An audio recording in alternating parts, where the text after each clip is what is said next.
Welcome to Inside the Guard, the show that takes an in-depth look at the biggest fights from a weekend of MMA action. I am your host, TP Grant. Thank you for listening or watching on YouTube or on Bloody Elbow or however it is you are taking part in this show. So thank you for being patient with my little layoff there. I apparently missed a pretty darn good card in the UFC on Fox, and we're back for what was, in all honesty, not a fantastic card overall, but we all kind of knew that going in. Not really anyone's fault that this card was terrible, just mainly because it was absolutely devastated by injury. And, I mean, there was just a total lack of excitement, I kind of felt like, around this card. Now, obviously, it was in Montreal, Canada. The Canadian crowd was very, very excited to be getting a card again, just because the UFC has kind of seemingly given up a little bit on the Canadian market in terms of really diligently going there and giving them quality cards. And unfortunately, kind of the lead up to a lot of this was very focused on Demetrious Johnson and his ability to inspire excitement amongst fans. And frankly, for the most part, DJ gets a really terrible rap for being a boring fighter, because he's not a boring fighter. He really is as close to a perfect fighter that we have in MMA. I mean, he's not bad at any phase of MMA, and there's usually not a phase he isn't dominant in his fights. It's really a case of he just doesn't have much, charisma about him in terms of when he's giving interviews or things like that. I mean, just comparing his post-fight interview to Rampage's, where Rampage put on a thoroughly mediocre fight, which we're going to talk about later, but the guy's just so captivating when he talks. There's just this kind of natural aura he puts out that makes you want to listen to him and makes him likable and interesting, that Demetrious Johnson just doesn't have. And it kind of stinks, because when you talk about it like this, it's very easy for people to misconstrue it as you're talking about Demetrious Johnson the fighter. And I'm not. Demetrious Johnson the fighter is outstanding. We're going to go into depth about his side control, which I think is just... the way he controls people from the top is just brilliant. And the way he fights is just awesome. But the numbers, in terms of the traffic, looking at the live numbers for Bloody Elbow and the level of interest, it was not good at all. It was terrible, in fact. The number of people kind of checking out, it was significantly worse than the Cote card in Poland in terms of numbers of people jumping on the play-by-play or checking out results. Significantly worse than the UFC Krakow card. I mean, that's what we're talking about here. And there were multiple reports from journalists who were in the arena at the time that after Rampage finished the fight and it was time for the main event, that there was a significant portion of the crowd that got up and walked out before Demetrious Johnson fought. So it's pretty clear at this point that he isn't a draw.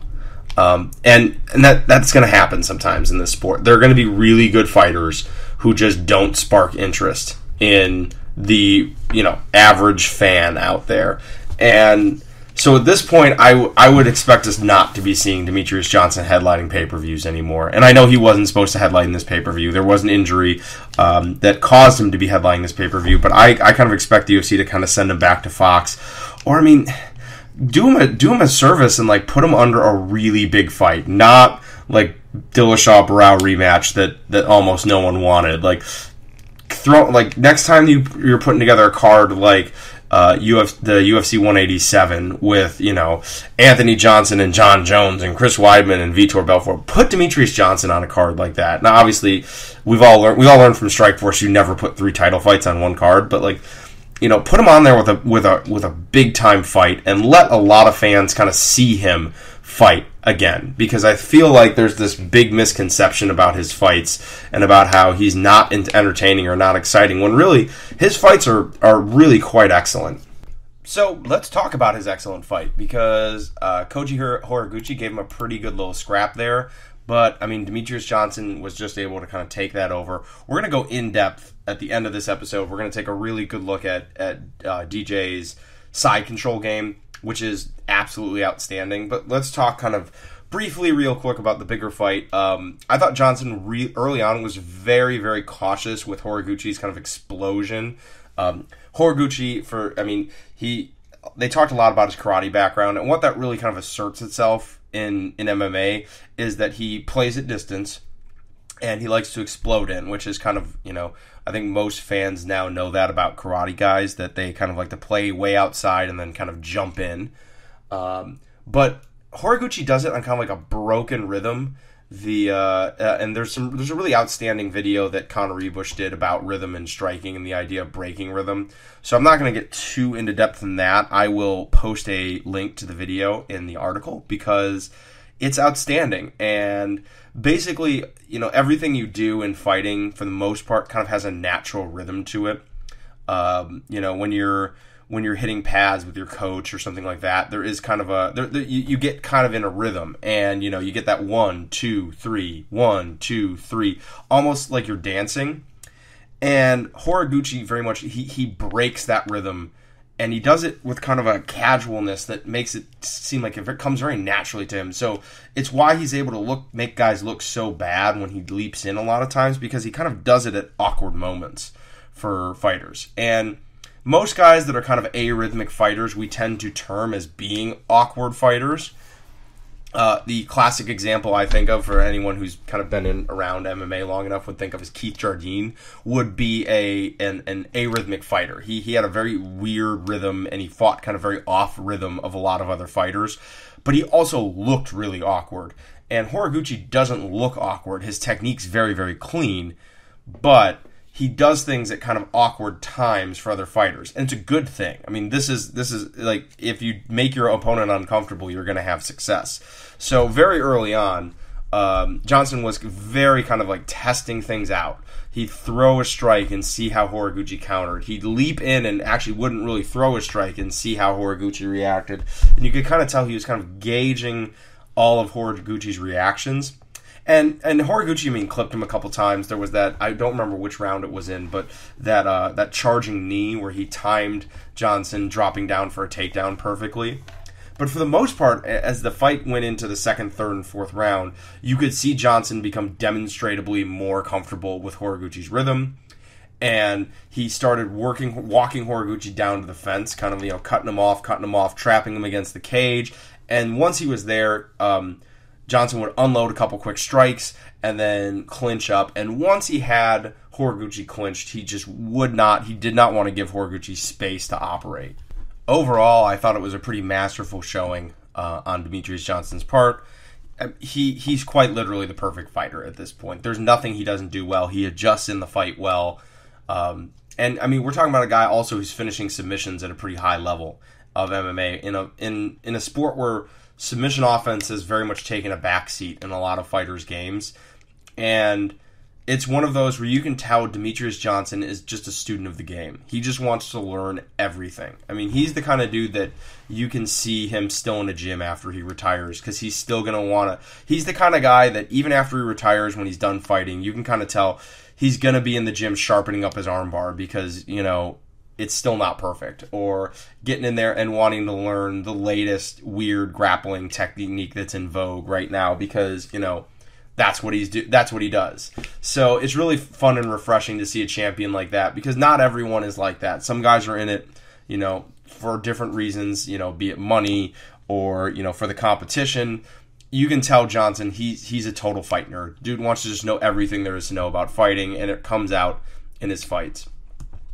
Let's see, moving down the card, we'll come back to Johnson in a little bit, but moving down the card, the co-main event of this, obviously Quinton Rampage Jackson versus Fabio Maldonado, a fight that we weren't sure this fight was going to happen. Obviously Jackson had a lot of stress coming in, talking about all the legal proceedings and all of that. I'd be willing to give Jackson a pass on some level because of all the stuff kind of leading into this fight, but... this was a fight. This was quite literally, this was a showcase fight for him. This was a fight where they wanted Rampage to look good in. They gave him the best possible matchup in the division. Fabio Maldonado was going to play exactly the game Quinton Rampage Jackson wants to play. He's going to stand there. He's going to trade punches. And Rampage struggled with him at times. And I don't know if that's a function of him maybe letting down on his training a little bit because of the court proceedings, or having just kind of like the court proceedings hanging over his head.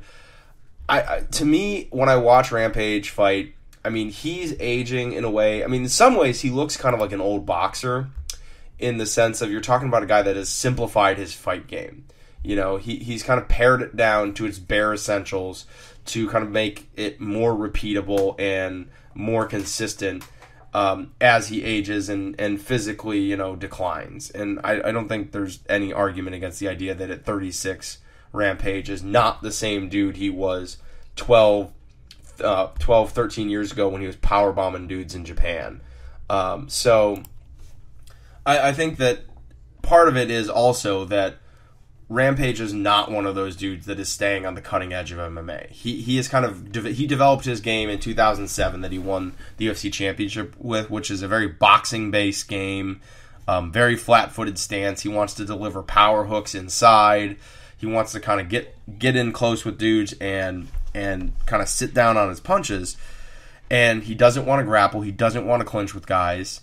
He's going to disengage from takedowns, which is all fine. It's a perfectly viable sort of game in MMA, and we're going to talk about that kind of idea with Michael Bisping. But Rampage hasn't really been evolving it to account for the changes in the sport. I mean, we're talking about a dude that, you know, as he's not fighting that dramatically different than he did in 2007 when he knocked out Chuck Liddell in UFC 71. He's not fighting that dramatically different from when he fought Keith Jardine or Lyoto Machida, even like, you know, 4, 5, 6 years ago. He's not continuing to expand his skill set, and the sport's just changing around him. I still think Rampage is enough of an athlete. I mean, this guy is quite possibly one of the best athletes that's gone into the sport at this point, and easily could have been one of the best light heavyweights of all time. I mean, and still probably is, considering the division and the short history of the sport. But I mean, like, this guy, he still can fight. I think part of the reason why he's looking so poor is the fact that he's really not kind of working on expanding his game. He's kind of staying very stagnant while the sport's changing around him. And now we're getting to the point where even like mid-level dudes in the light heavyweight division who play a game ideally suited for him to beat have enough tools to kind of stop Rampage from landing that left hook, right hook combination that he likes throwing. And I mean, like, it's another case of Rampage got away. Like, he obviously developed some good boxing. He has some nice footwork. He has some nice head movement. He's very comfortable in the pocket. And he was doing that, I mean, man, before it was even, like, really in vogue. Like, we're talking, you know, 2006, 2007, standing in the pocket in MMA was something you did if you had just an absolute granite chin, which Rampage does. But he also did it with some craft. But I mean, even going back to like 2003, I mean, Rampage was all about the ground damage, just like creative violence on the ground to just demolish guys. I mean, think about making Chuck Liddell's corner throwing the towel because he was just absolutely crushing Liddell's kidneys and liver from the half guard. I mean, that's was Rampage kind of at his peak in terms of like diversity of game.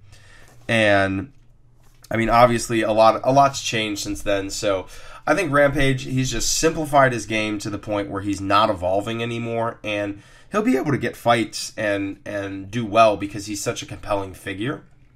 But I mean, I think it's pretty clear his time as a high-level mixed martial artist is pretty much done at this point. Doesn't mean I won't watch him fight. I mean, there's still some good fights for him to be made out there, but they're going to have to steer him clear of anyone who's, you know, top 5, top 6 in that division. Otherwise, it's going to be a rough night for Rampage. All right, going from Rampage, who has a game that's not aging well, to Michael Bisping, to a fighter whose game is aging really, really well. I think Michael Bisping is going to become like a case in point, like a textbook example of a guy of a fighter who is able to leverage a good, sound process towards fighting to get wins into a really, really long MMA career. I mean, we're already talking, he's been fighting 11 years professionally. Bisping's clearly on the downside of his career. He's 36. He's not in there with elite dudes. He is in there with elite dudes. He's just not able to compete with those elite dudes. And, I mean, it's debatable how much he ever was able to compete with, like, the tippity top of the division. But, I mean, there was times he was being considered for title shots, and, I mean, it's just clear with Bisping, there's a ceiling of at what level he can fight, and there's absolutely nothing wrong with that. I mean, being top 5 in the division is outstanding. I mean, there's quite literally like 5 or 6 guys in the world who can fight at that level currently, and not being a part of that doesn't make Michael Bisping a bad fighter. It just means that he has certain limitations, and he has just crafted a style that is so perfectly made for his particular type, and it gets results. I mean, like, he is able to consistently win decisions, and occasionally pile up enough damage to get a stoppage, get those kind of volume stoppages on guys. And, I mean, it's based around a couple key things. Number one, good movement. Bisping is always moving. He's always cutting angles. He's never stationary in there. Number two is volume.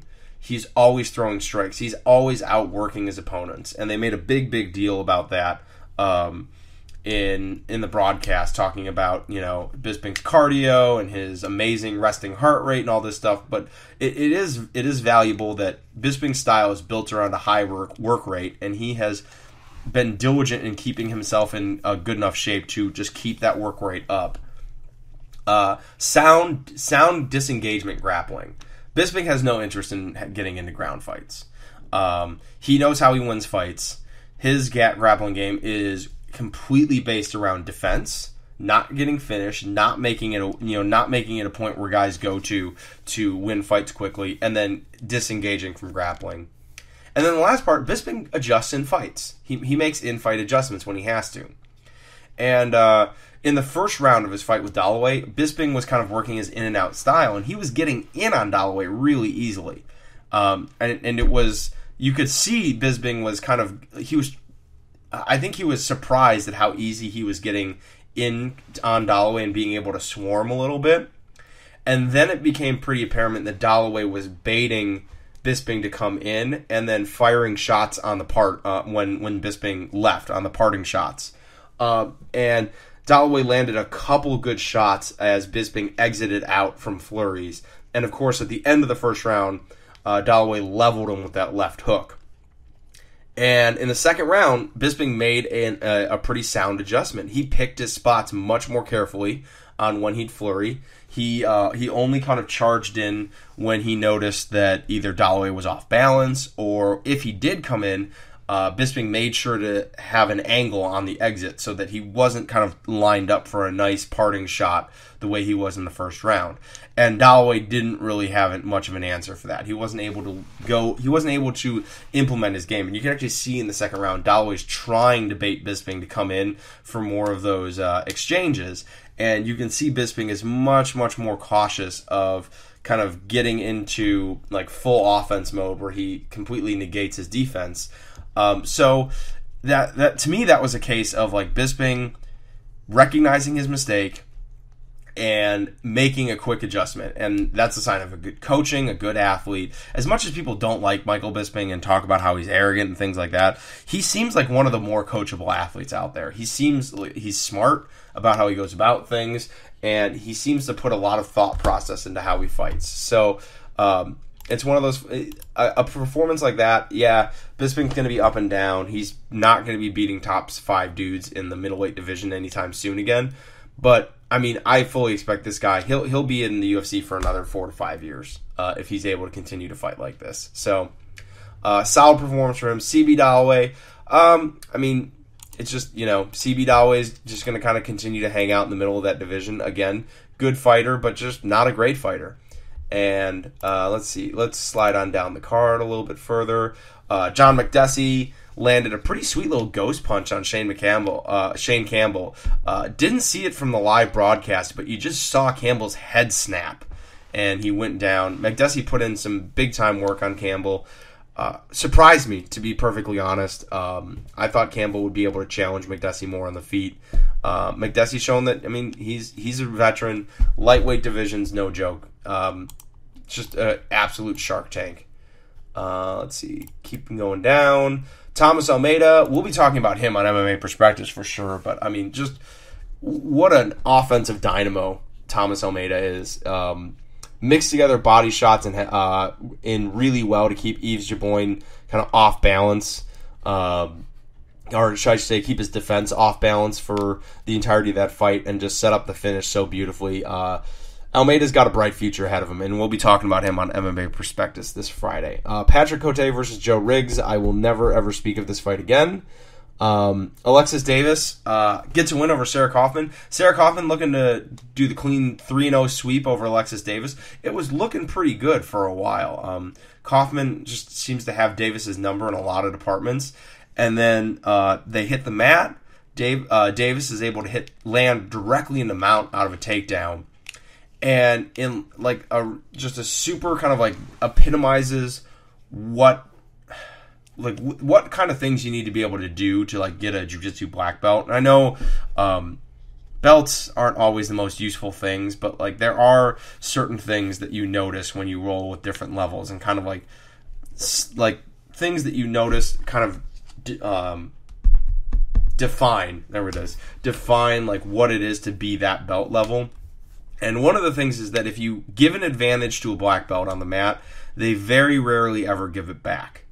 And Davis was able to get the mount. And while she wasn't able to keep the mount, she kept the advantage that position gave her. She worked towards the mounted triangle. They rolled over. She stayed on the triangle. And she was actually pressed right into her corner. And had Kyotera coaching her through the transition to that armbar. And Kaufman was trying to stand out of it, try to pull out, try to slide out. Very common reaction in no-gi. And, she might have been baiting the armbar a little bit because, honestly, in no-gi, it's pretty easy to slip out of armbars, especially if you're on top and the person on bottom is going for an armbar. It's entirely possible Kaufman was trying to bait the armbar as a lower energy way to get out of the triangle. But Davis was able to hook Kaufman's near leg really well and then throw her leg over and transition immediately to the belly down armbar. And the belly down armbar, when your arm's extended, it's brutal. It's nasty. And ref completely out of position, missed the tap. Kaufman had to tap physically and verbally for a little while before Davis let go, and no problem with Davis holding on to it. It's professional fighting. Ref stops the fight. The other fighter doesn't stop the fight. And so solid win for Alexis Davis. She was getting tuned up, but able to seize on an opportunity when it presented itself. The rest of the card, we'll probably touch on a couple of these fights on MMA Prospectus, so I'll leave them there. The other ones, if we're not going to touch on them, probably aren't worth really talking about on this show. So that only leaves one thing left to do today. We are going to go in depth on Demetrious Johnson's side control. So side control is considered to be a dominant position, meaning that the person on top has a significant advantage over the fighter on bottom because the legs have been taken out of the picture. And so when Demetrious Johnson just passes the side control, he has a lot of offensive options. The fighter on bottom, while has some offensive options, they're severely limited. Most of them are fairly risky. And most of your energy, if you're on bottom, is devoted towards escaping. Now, the first thing people use to escape from side control is their arms.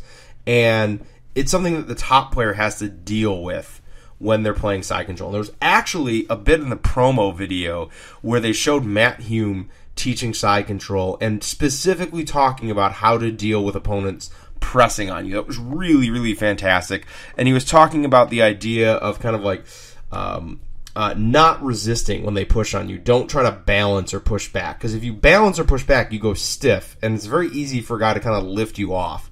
And that always kind of goes with something that I've kind of come to think about side control, in that when guys try to use their arms, you really have two choices. You can either be a static weight, in which, like when you go to the gym and you do the free weights and you clasp the plates on either side of the bench press bar, you get them in nice and tight because you don't want those weights moving around. You want a static weight. Yeah, it's free. It can, it's you're stabilizing the weight, but no part of the bar or the weights are moving. So that's very easy to lift. So you have to be very dynamic when you're in side control. You have to be able to move and kind of flow with the guy's movements, because that's going to make you very, very difficult for a guy to actually exert some strength on. And that's kind of seemed what Matt Hume was teaching, and the idea that, like, if you let him push one shoulder, you shift your weight around, so you kind of move into a different position without actually giving up the side control, and you kind of negate their strength. And that's a good strategy, but really, you want to take their arms out of the picture. And so here's a quick image of Demetrious Johnson when he fought Chris Carriasso. And you can see Carriasso's right arm, the dangling arm with the blue tape right there, has been taken out of the picture by Demetrious Johnson's legs. He has slid his knee kind of next to Chris Carriasso's head, and that's kind of like shelved Carriasso's right arm kind of on Demetrious Johnson's hip. This is the classic, like, first thing you learn in a jiu-jitsu class thing for side control. How to deal with that near side arm is you kind of shelve it in this position, and then there's not enough space if you stay nice and tight. You can see good chest-to-chest contact from Demetrious Johnson here. That they're not able to bring it back in. The arm won't fit back in between you guys, and it's stuck in this rather compromised position. And when you have the arm stuck there, it's out of the game. It is no longer really a factor.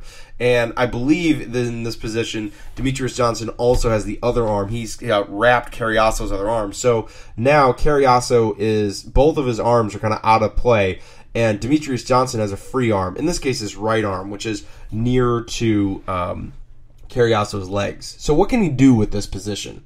Well, we're going to switch angles here and jump a little bit ahead in the fight, and you can see here that Demetrious Johnson has locked up a Kimura grip. That outside arm, the one that he hasn't trapped with his legs, is very, very exposed. Anytime an elbow comes away from the body, your arm's in trouble from bottom. And Demetrious Johnson recognized this, that Carriasso's left arm in this case was kind of hanging up in the air, and he fought it down to the mat and locked up this Kimura grip. Now, once you get the Kimura grip, you can see here both Carriasso's arms they're done. They're completely controlled. Carriasso's left arm is in the Kimura right now. Now, Demetrious Johnson isn't in position to finish that Kimura, but he has the grip locked up, and that grip is very, very difficult to move around in. And Carriasso's right arm is currently shelved onto Demetrious Johnson's hip, and you can see there's not enough space for him to bring that arm in. He's very, very much stuck in this position. So now, once you're here, we're going to flip to a little quick video here. So the video you're about to see is from Ricardo Cavalcante, who is a Brazilian Jiu-Jitsu black belt who teaches in Las Vegas, Nevada. I believe he is the instructor of the guy who runs Open Mat Radio, which, if you're a jiu-jitsu guy and into sport jiu-jitsu, it's a pretty good podcast. It's a little sporadic at times, but very good interviews with big names in sport jiu-jitsu, and occasionally some MMA grapplers as well. So definitely worth your time. So here you see Cavalcante on top in the blue gi, and he's demonstrating how to get the grip. And he's not going to lock up the Kimura grip before he steps over, but that's not really the point here. So watch him step. He's going to take a big, long step, and he's going to basically trap the bottom guy's head and arm that's not being Kimura'd between his legs. You can have both knees on the mat, you can have one leg posted or the other leg posted, but you really can't have both legs posted for this position. You need to have at least one knee on the mat. And once you get here, the guy on the bottom is in big trouble. You can post on either side of his neck, with either side of his head, I should say, with your knees. That works just as well. And I think we'll have a little quick shot of that later on. But this is actually the position, if we flip over to Demetrious Johnson here, this is actually the position he ended up in with Chris Carriasso. It was 1 foot planted, one on his knee, and Carriasso's head and arm stuck between the knees. And from here, Demetrious Johnson was able to finish a Kimura, north-south Kimura, which is my absolute jam. I love that submission. I go for it all the time in rolling. It's my number one go-to submission. Really, really reliable. And if you screw it up, you don't lose top position, so it's a big bonus. So that's kind of the traditional, that's a very traditional side control finish here. But let's take a look at what Demetrious Johnson did in the Horiguchi fight and has been doing. He does a lot of this. Another way to deal with the arms is he goes to the mounted crucifix. So he used this in the Carriasso fight, but here's a shot from the Horiguchi fight, actually just a couple moments before the submission. And you can see here another way of taking the arms out of the picture is to step over the arm. Not actually the head, just the arm. So you can see here that Horiguchi's left arm is now between Demetrious Johnson's knees, and his right knee is sitting next to Horiguchi's head. So Horiguchi's arm is quite literally just between Demetrious Johnson's legs and coming up out from behind him. And in this position, the arm's pretty useless. There's not a lot he can push off of here. He can't really create space with that arm. It's not doing him any good. And on the other side, Demetrious Johnson has the other arm controlled, which leaves Horiguchi's face exposed for strikes. So that's all well and good, but how do you get here? Because this seems like a pretty dominant position. We've seen it used. I mean, famously, Matt Hughes to BJ Penn used this position, and Roy Nelson used it to Kimbo Slice on The Ultimate Fighter. I mean, it's not exactly revolutionary jiu-jitsu or MMA tactics to get this position and punch away, but how do you get this position as reliably as Demetrious Johnson does? So we're going to jump to a video of Eric Paulson teaching how to get the crucifix from side control. Paulson is a former Shuto world champion, a Brazilian Jiu-Jitsu black belt, a Shuto fighter, really, really knowledgeable grappler, top-notch coach, and actually lost to Matt Hume, the coach of Demetrious Johnson. So here you can see that he's showing that he wants to attack that near side arm. He wants to control that near side arm, but how is he going to expose it? He exposes it with punches, and when the guy goes to defend the punches, he pins down the leg with his shin, and then is able to step over and trap the arm. And it's really, I mean, to a certain extent, it's kind of that simple in some respects, because Demetrious Johnson is so comfortable setting up the crucifix that he's able to use strikes to provoke a defensive reaction and then takes advantage of that defensive reaction. It's a really excellent little bit of MMA grappling that he uses pretty consistently. Just this simple little trick of controlling the forearm, throwing punches until the guy defends himself, and then he either slides his knee up to shelve the elbow like we looked at earlier, or he'll slide his knee shin across and pin it into the mounted crucifix like that. So it's one of the things that Demetrious Johnson has clearly invested time in this position. It's a position that not a lot of MMA fighters really seem to use much. A lot of MMA fighters seem to really prefer half guard for controlling opponents from the bottom, because it gives you a little bit more control of their hips. There's a leg entanglement going on there, so it's harder for guys to escape back to their feet. Whereas I feel like in guys in side control, especially against some of the more explosive wrestlers that you're going to face, if you put a dude like that on their back, you want to keep him there. And you're not going to risk going to something like side control where a really hard bridge and roll could let the guy get up. So I feel like Demetrious Johnson, he's investing time in this position in a way that few other fighters are, and we're seeing results because of it. Now, if we go back to the fight, we left Horiguchi in this mounted crucifix here, but he's not going to stay there the whole time. He actually is able to bridge up and get to his hip and get to his side here. Now, you can see Horiguchi's arm resting across Demetrious Johnson's back. This arm is exposed. Demetrious Johnson, this is the arm Demetrious Johnson is going to armbar in the closing seconds of the match. But how he gets to that armbar is pretty interesting, because previously when we looked at the Kimura, Demetrious Johnson stepped over the head, and that's certainly an option here. But Demetrious Johnson actually chooses to go the other way and step over Horiguchi's body. And when I saw that, I was immediately reminded of this video of Billy Robinson. Now, Billy Robinson is one of the great last catch wrestling coaches that we had. And unfortunately, recently he passed away. But this man helped train, amongst others, Josh Barnett and Kazushi Sakuraba and all sorts of great grapplers. Like one of the last real stores of catch wrestling knowledge. And now that he's gone, that torch is passed on to Josh Barnett. But here he is actually teaching Barnett, and they're discussing like the idea of entries into submissions.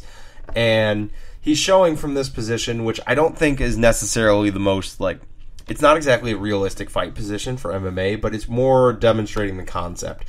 And what he's doing is he's showing Barnett that actually the step over the head one is not always the most efficient, or it can be the most efficient, I should say, but it's also predictable and counterable. And he shows the idea that Barnett should maybe step over the body instead and spin a little bit more dramatically to the armbar. And now this looks like a move that's mostly just for show, but it's one that creates some genuine confusion in the bottom grappler because there's a whole lot of movement involved and you end up in an armbar very, very quickly. And you can see here as Barnett picks up the speed on the technique, how it might be, or how you could see it legitimately happening to somebody in a match. Not that you're going to get a guy laying face down on the mat with his arm extended quite that far, but again, it's more of a conceptual thing than it is like a practical application demonstration. So if you take this and then look at what Demetrious Johnson was doing in the match, he actually is going to step over Horiguchi and kind of come to like a standing mount position, almost like Barnett did when he stood over him, though Demetrious Johnson obviously stays quite a bit lower to keep control of Horiguchi's elbow, which you can see is pinched between Demetrious Johnson's neck and shoulder. And now, once he's here, he then steps over quickly for the armbar and then sits back and gets the arm fully extended to finish. So he actually is very much doing the armbar that Billy Robinson just demonstrated, just with a little bit more adaptations for live sparring application rather than the like the conceptual look we got. So it was a really cool little piece of grappling that I wonder if that's influenced by Hume's time in Japan, because Japan is, Japan and shoot fighting are like one of the great. It's an area where catch wrestling is still very much alive. It's not, the catch wrestling aficionados would say it's not true catch. It's not the pure English catch as catch can or the American catch as catch can, but it is one of the places where that style is still very much flourishing. So it was a really interesting little wrinkle that Demetrious Johnson threw in there to get yet another really nice armbar win, because Demetrious Johnson's quickly, sneakily becoming one of the better champions when it comes to submissions. I'm having a hard time thinking of a current champion that has three submissions while defending his title. I'm not sure that we have one. If I'm forgetting one, feel free to send it to me. I'm at TP_Grant on Twitter, or you can shout at me in the comment thread on YouTube or the comment thread on Bloody Elbow. But I can't think of another champion that has 3 submissions and title defenses who's still currently champ. So, it's every time Demetrious Johnson gets on top, his guard passing, which we didn't even have time to look at, and his top control from the side control is just absolutely masterful. It's really fun to watch him. And I know I spent a lot of time today talking about how, no one watches him and how he should never really headline a pay-per-view again. And that's kind of a fact of the numbers and where things are at right now. But as a fighter, you can't do anything but respect Demetrious Johnson. The dude is just so he's athletically gifted. He's so technical. He's so smart about how he goes about everything. He's a lot of fun to watch, and I'll definitely be tuning in every time he goes in. And now that I say that, it sounds like such an MMA hipster thing to be talking about how you enjoy Demetrious Johnson fights, the way people used to talk about enjoying John Fish fights. Ugh. All right, so I think that just does it today. So our next time we'll be back.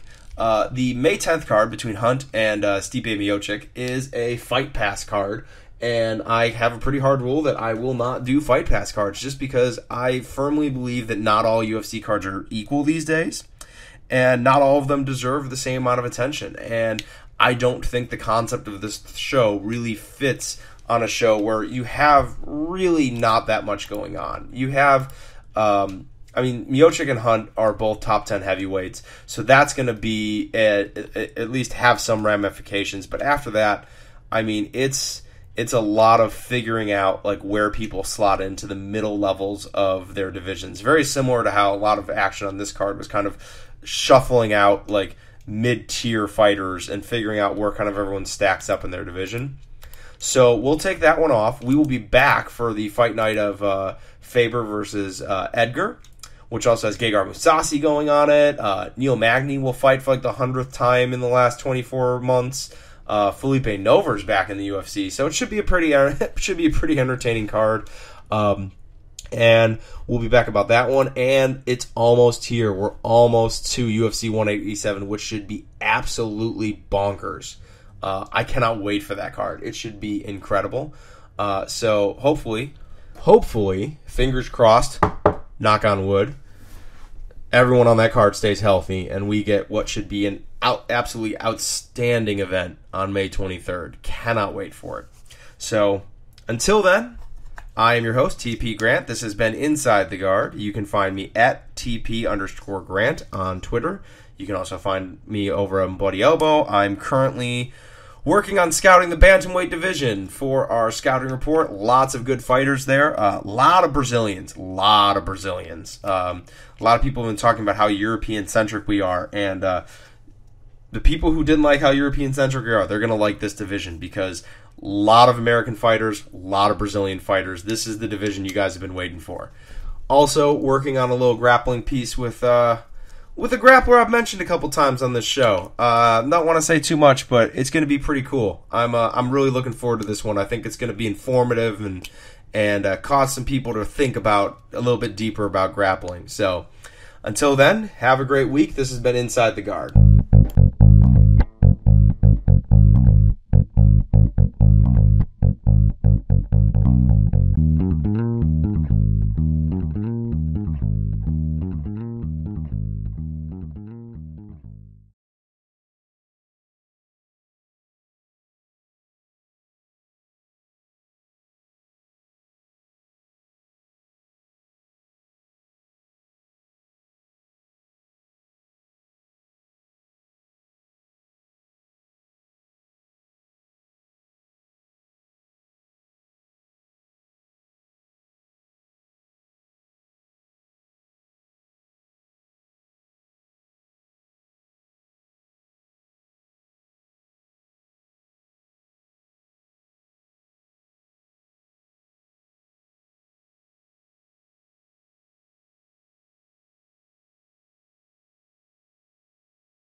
I want to step over. Okay, don't leave that arm there, shut up. You can't do that in wrestling, son.